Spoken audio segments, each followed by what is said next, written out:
നമസ്കാരം. നമ്മുടെ പയർ മൂത്ത് തുടങ്ങിയിട്ട് അത് പൊട്ടിക്കാറായി, ഉപ്പേരിക്കാറായി, പൊട്ടിക്കാൻ.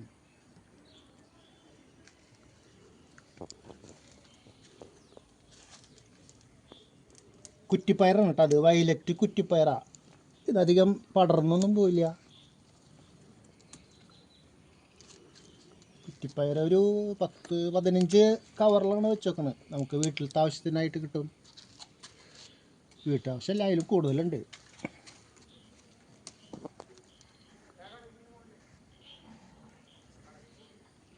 കണ്ടാ, ഇവിടെ നിറച്ച് ഇവിടെ ഉണ്ടായിക്കണം. കണ്ടാ, നന്നായി ഉണ്ടായില്ല. കണ്ടാ,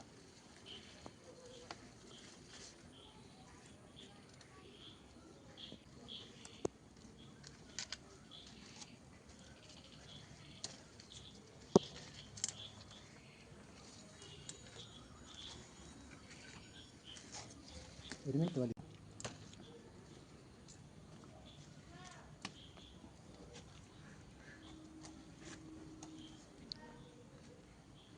എത്ര കിട്ടിയിട്ടാ വൈകുന്നേരം തോരൻ വയ്ക്കാനുള്ളതായി. ഇനി നിൽക്കണ്ടേ, കുറച്ചുകൂടെ മൂക്കാണ്ട് കിടക്കിടയ്ക്ക് പറിക്കാൻ പറ്റും. അപ്പോൾ ഒരു നട്ട് വളർത്തുന്നത് നല്ലതാണ്. പുറത്തുനിന്ന് മേടിക്കണ്ട, നല്ല ജൈവവളം ഇട്ടിട്ട് ഉണ്ടാക്കുന്നതാണ്. ജൈവവളം. ശരി, അടുത്ത വീഡിയോയിൽ കാണാം.